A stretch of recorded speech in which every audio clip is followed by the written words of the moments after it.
भारतरत्न बोधिसत्व परमपूज्य डॉक्टर बाबासाहेब आंबेडकर यांच्या 69व्या महापरिनिर्वाण दिनानिमित्त वाशिम शहरात आयोजित केलेला कॅन्डल मार्च आणि अभिवादन कार्यक्रम अत्यंत शिस्तबद्ध वातावरणात संपन्न झाला।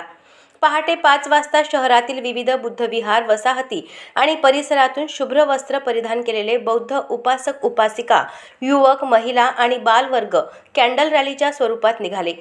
त्रिशरण आणि पंचशीलच्या ध्वनिमय घोषणांनी वातावरण धम्ममय झाले। विविध मार्गांनी निघालेल्या रॅलींचे डॉक्टर बाबासाहेब आंबेडकर चौक, पुतळा परिसरात एकत्रीकरण झाले। पहाटे 5:30 वाजता अभिवादन सभेला सुरुवात झाली। डॉक्टर बाबासाहेबांच्या प्रतिमेला पुष्पांजली अर्पण करून उपस्थितांनी मौन पाळत कृतज्ञता आणि आदर व्यक्त केला। कार्यक्रमादरम्यान बाबासाहेबांचे विचार, परिवर्तनाचे संदेश आणि सामाजिक न्यायाची बांधिलकी यावर भाष्य करण्यात आले।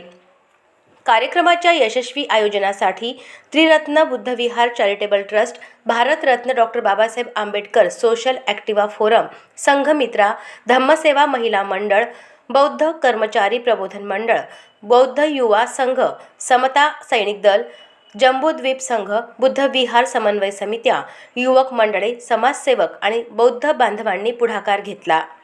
प्रतिनिधी फुलचंद भगत, दैनिक अजिंक्य भारत न्यूज, मंगरुळपीर, जिल्हा वाशिम। अशाच महत्त्वपूर्ण बातम्यांच्या अपडेटसाठी अजिंक्य भारत न्यूजच्या पेजला फॉलो करा आणि सबस्क्राईब करा। Thank you for watching.